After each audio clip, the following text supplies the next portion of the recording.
नमस्कार, आपके साथ मैं हूं स्टेश नैन मोर। अब जिंदगी एक जंग है। नासिक से आई तस्वीरों को देखकर आप भी हमसे सहमत होंगे कि कोरोना काल में जिंदगी किसी जंग से कम नहीं है, जहां हर वक्त मौत का खतरा सिर पर मंडराता रहता है। जिस ऑक्सीजन को लेकर हम पूरी जिंदगी कभी एक पल के लिए नहीं सोचते कि कितनी जरूरी है और हमारी जिंदगी इसके बिना कुछ भी नहीं। अगर आप नासिक की तस्वीरें देखेंगे तो समझ पाएंगे ऑक्सीजन की अहमियत क्या होती है, कैसे उखड़ती सांसें, थमती धड़कनें इंसान को बिना ऑक्सीजन के मौत के मुंह में ले जाती हैं और सब पीछे छूट जाता है। कोरोना महामारी के सबसे बुरे दौर में देश में कहीं ऑक्सीजन की किल्लत है तो कहीं वैक्सीन की कमी, कहीं वैक्सीन बर्बाद हो रही है, जिंदगी मौत के मुहाने पर है और सियासत अपने चरम पर।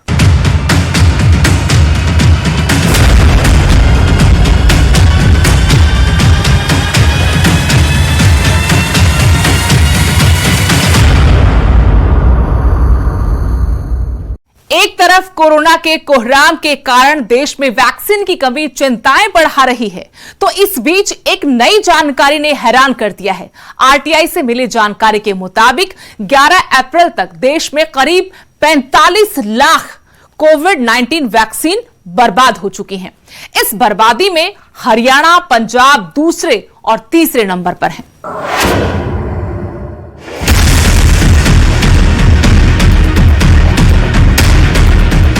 देश में कोरोना की दूसरी लहर ने लोगों की चिंता बढ़ा दी है। लोग दवाइयों और इलाज के लिए दर दर भटक रहे हैं, तो दूसरी तरफ सरकार के वैक्सीनेशन कार्यक्रम के दौरान वैक्सीन की बर्बादी देखने को मिल रही है। खबर है कि 11 अप्रैल तक देश में करीब 35 लाख कोविड-19 वैक्सीन बर्बाद हो चुकी है। खास बात है कि वैक्सीन बर्बादी के मामले में 5 राज्य सबसे आगे हैं। वैक्सीन को लेकर दायर हुई एक आरटीआई में जवाब मिला है कि राज्यों के उपयोग में आए 10.34 करोड़ वैक्सीन डोज में से 44.78 लाख डोज बर्बाद हो गए। ये जानकारी उस वक्त आई है जब देश के कई राज्यों में वैक्सीन की कमी, पर कुछ राज्यों ने बेहिसाब वैक्सीन की बर्बादी की। आरटीआई से मिली जानकारी बताती है कि देश में 11 अप्रैल तक 44.78 लाख वैक्सीन डोज बर्बाद हो चुके हैं। तमिलनाडु में वैक्सीन वेस्टेज सबसे ज्यादा है। यहाँ 11 अप्रैल तक 12.10% खराब हो चुकी है। दूसरे नंबर पर 9.74% के साथ हरियाणा है।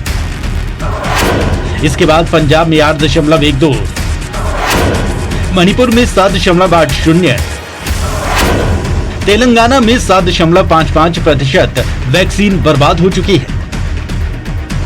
देश के कुछ राज्य और केंद्र शासित प्रदेश ऐसे भी हैं जहां वैक्सीन वेस्टेज नहीं हुआ है। मिली जानकारी के अनुसार केरल, पश्चिम बंगाल, हिमाचल प्रदेश, मिजोरम, गोवा, दमन and Diu, Andaman and Nicobar island और लक्षद्वीप पर वैक्सीन बर्बादी नहीं हुई। वहीं इस बर्बादी पर पंजाब के स्वास्थ्य मंत्री कह रहे हैं कि ये कोई बड़ी बात नहीं है। जरा सुनिए क्या कह रहे हैं मंत्री जी। ये ऐसे खराब नहीं हुई जे 30 लाख में से 1 लाख या 1,60,000 डोज खराब हुई, तो कुछ ज़्यादा बड़ी बात नहीं। इतनी की परसेंटेज आमतौर पे होती है। और दूसरी बात मैं ये कहना चाहता हूँ कि पंजाब, ये भी देखो पंजाब काम कोई नशा कर रहा है। आज हरियाणा में हाहाकार है, दिल्ली में हाहाकार है, हर स्टेट में, गुजरात में हाहाकार है, महाराष्ट्र में हाहाकार है, पर पंजाब में हमारे सीएम साहब ने बहुत अच्छे तरीके से सर ये वैक्सीन खराब हो रही है, की कारण है? कोई टेम्परेचर टेम्परेचर में उसमें क्या होता है कि भी कई बार क्या ऐसा होता है कि भी जैसे कोई टेम्परेचर हो गया प्लस जो लगा रहा है उसके पास वो सिरिंज में कोई प्रॉब्लम आ गई, ऐसे हो जाती है यार, कोई ऐसी बड़ी बात नहीं।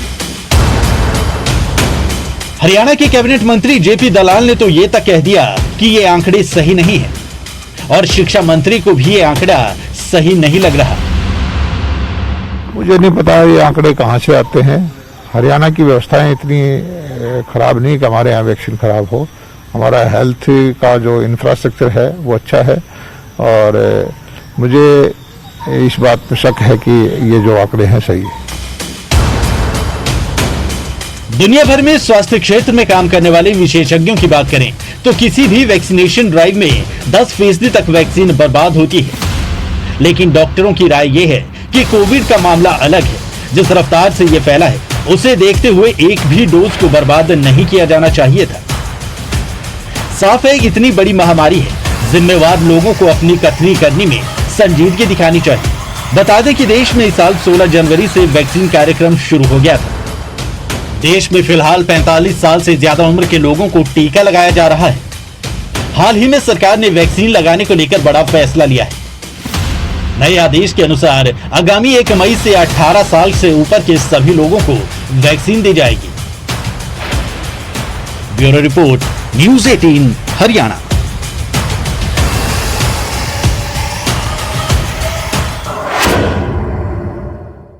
एक ओर कोरोना वैक्सीन की इतनी बर्बादी, दूसरी ओर कई राज्य सरकारें वैक्सीन की कमी का रोना रो रही हैं। संक्रमण तेजी से बढ़ रहा है और वैक्सीन की कमी है।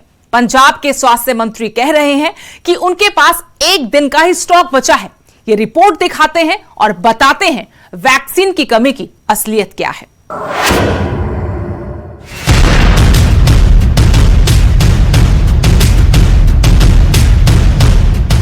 साल भर पहले जब दुनिया कोरोना महामारी की पहली लहर झेल रही थी, तब भी सबको सिर्फ एक चीज का बेसब्री से इंतजार था, वो थी वैक्सीन। दुनिया भर के वैज्ञानिकों की रात दिन की मेहनत के बाद आखिरकार दुनिया भर में कई तरह की कोरोना वैक्सीन उपलब्ध हो गई, जो कोविड-19 पर प्रभावी होने को लेकर अलग अलग तरह के दावे करती।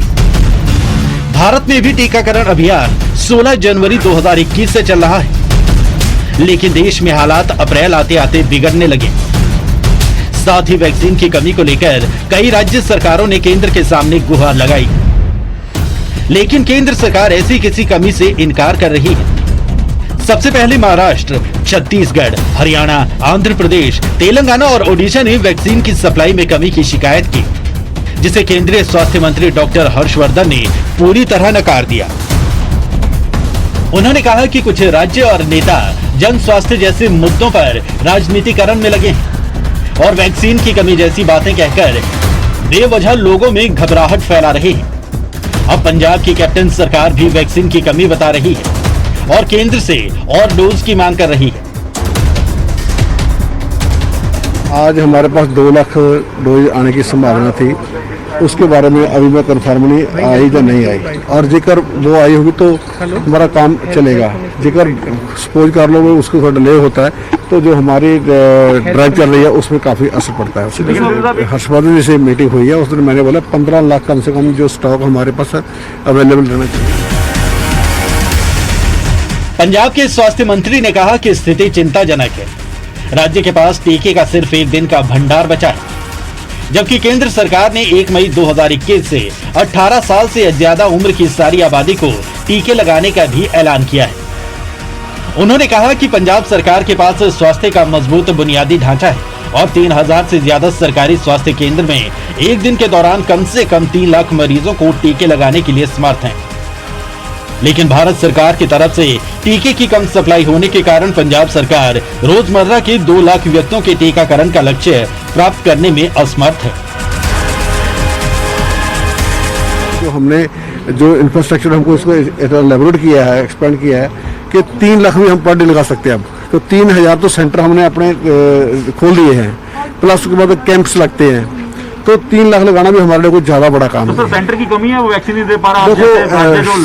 देखो ये पता नहीं सेंटर की कमी है या तो सेंटर की क्या प्रॉब्लम है, वो सेंटर जानता है। लेकिन जहाँ से जो प्रोडक्शन है उनको जो प्रोडक्शन है उसको बढ़ानी चाहिए और ज़्यादा से ज़्यादा लोगों को जल्दी हम वैक्सीनेट करेंगे उतना जल्दी उसके अच्छे रिजल्ट भी आ रहे हैं। उधर हरियाणा सरकार में मंत्री जेपी दलाल और कंवरपाल गुर्जर ने कहा कि उनके यहाँ वैक्सीन की कोई कमी नहीं है। देखिए, ऐसा कोई मैंने समझता कि इस प्रकार की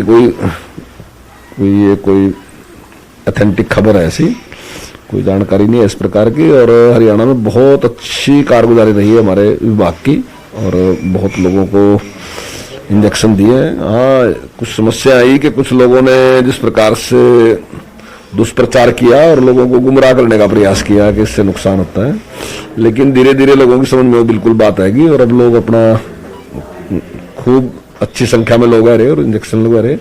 लेकिन जो वैक्सीन है वो मेरे ख्याल के शायद जैसा मैंने पढ़ा है कि 10 पेशेंट चाहिए उसके लिए, तो शुरू में वो दिक्कत आई, शायद कुछ थोड़ी जो वैक्सीन है तो वो खराब हुई होगी, पर लेकिन इतनी नहीं है जितना जिस प्रकार का समाचार है। सही जानकारी इसकी जो है मैं समझता हूँ भाग के मंत्री दे सकते। यानी कोरोना महामारी अपने चरम पर है, सियासत भी चरम पर है। कोरोना से जंग के बीच भी गैर बीजेपी शासित राज्यों और केंद्र सरकार के बीच रस्साकसी हो रही है और जनता त्राहिमाम कर रही है। इन नाजुक हालातों में केंद्र को राज्यों के साथ मिलकर लोगों की मदद के लिए कदम उठाने चाहिए, जिससे लोग इस महामारी का सामना कर सकें। Bureau report, news 18 Haryana.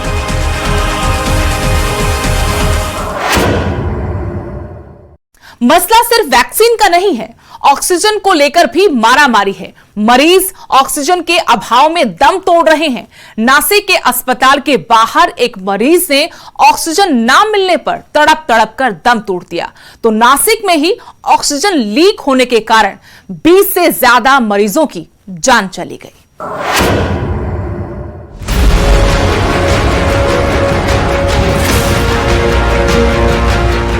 ये तस्वीरें आपको विचलित कर सकती हैं, इसलिए हमने इन्हें धुंधला कर दिया है। तस्वीरें महाराष्ट्र के नासिक एक अस्पताल के बाहर की।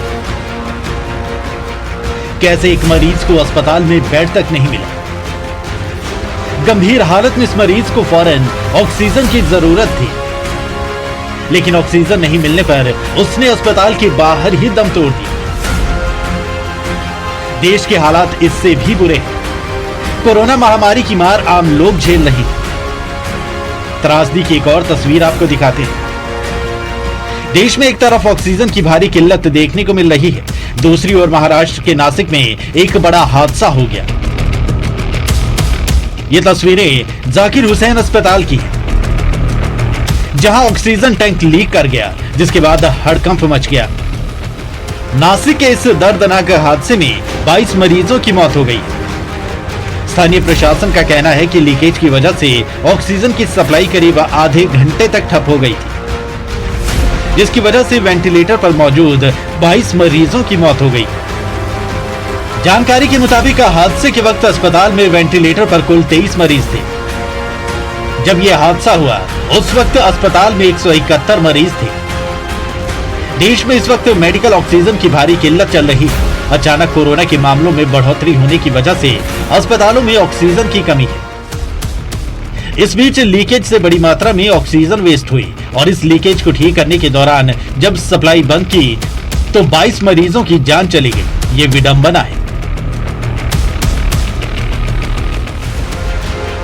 महाराष्ट्र कोरोना से सबसे ज्यादा प्रभावित राज्यों में से एक है।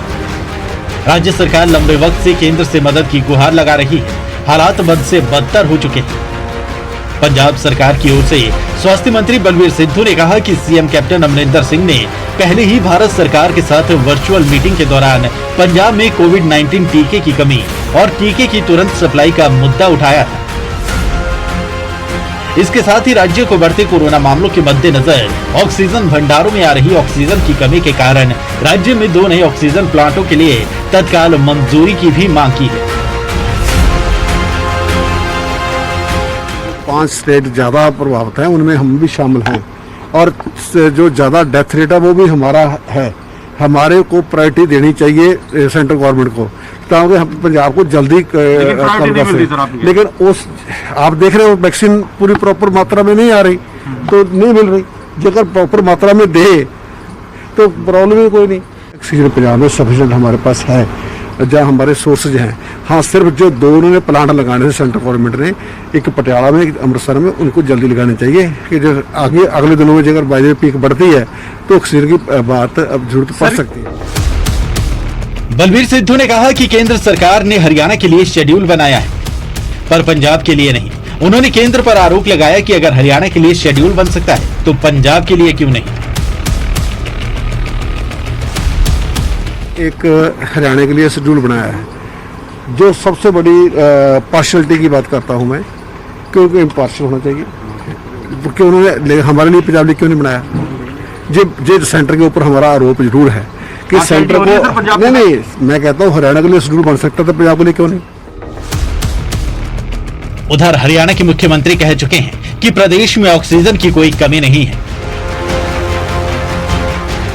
ऑक्सीजन की कमी पर कांग्रेस के राष्ट्रीय प्रवक्ता रणदीप सुरजेवाला ने सरकार से सवाल पूछा। देश में ऑक्सीजन क्यों नहीं, क्या मोदी सरकार बेखबर है? उन्होंने सरकार पर आरोप लगाते हुए कहा कि मार्च 2020 में भारत सरकार के एम्पावर्ड ग्रुप ने ऑक्सीजन उपलब्ध कराने के बारे में चेताया था, पर मोदी सरकार ने अप्रैल 20 और जनवरी 21 के बीच 9,294 मीट्रिक टन ऑक्सीजन विदेश निर्यात कर दी। अब 16 अप्रैल 2021 को मोदी सरकार कह रही है कि वो 50,000 मीट्रिक टन ऑक्सीजन आयात करेंगे। ऑक्सीजन भले कम हो, पर सियासत की कोई कमी नहीं है। वार पर पलटवार हो रहे हैं। Bureau report, news 18 Haryana.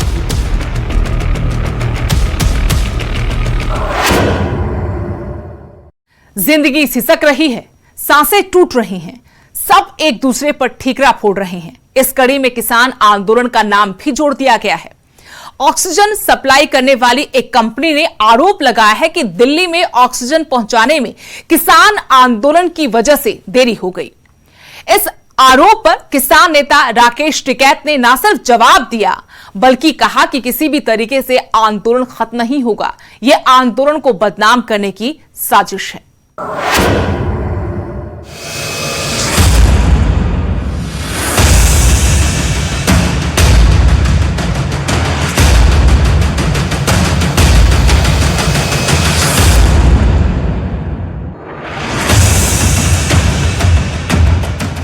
Oxygen की मारामारी के बीच सियासत जोरों पर है।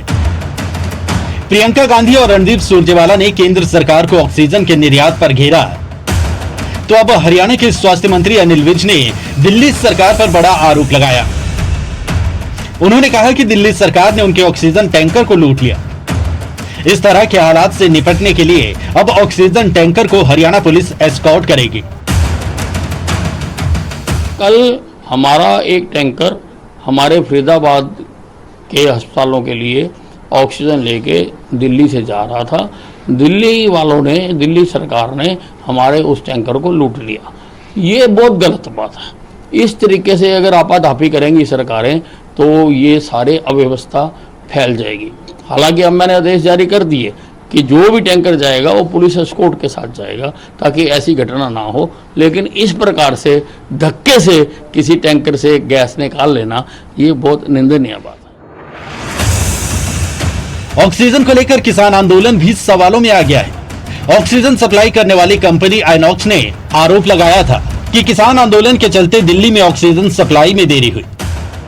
इस पर संयुक्त किसान मोर्चा ने सफाई दी और कहा कि उनकी ओर से कोई रास्ता बंद नहीं है, जो बंद है वो दिल्ली पुलिस ने किए हैं। संयुक्त किसान मोर्चा ने कहा कि किसानों के आंदोलन को बदनाम न करें। किसान नेता राकेश टिकैत ने कहा कि किसी भी तरीके से ये आंदोलन खत्म नहीं होगा। ये कल की घटना बता रहे हो 20 तारीख की, उससे रूट जरूर लेंगे, कौन सी गाड़ी हुआ, कौन से हॉस्पिटल में, कौन से रूट से गई।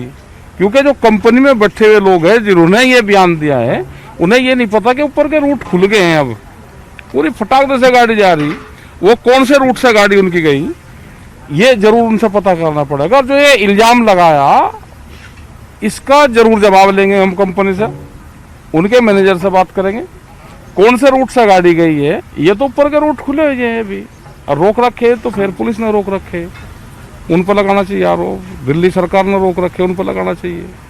मतलब एक बेवजह को किसान पे आरोप लगाना इतना आसान हो गया कि कोई भी उठागा और किसान के ऊपर आरोप लगा देगा।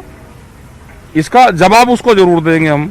वो सिलेंडर ब्लैक में कितने का बेच रहा है वो भी उसका जवाब देंगे, उसकी पूरी इंक्वायरी करेंगे हम अपने तरीके से। सवाल न सियासत का है, न आंदोलन का, सवाल जिंदगी बचाने का है। थमती टूटती सांसों को संजीवनी देने का है। Bureau report, news 18 Haryana.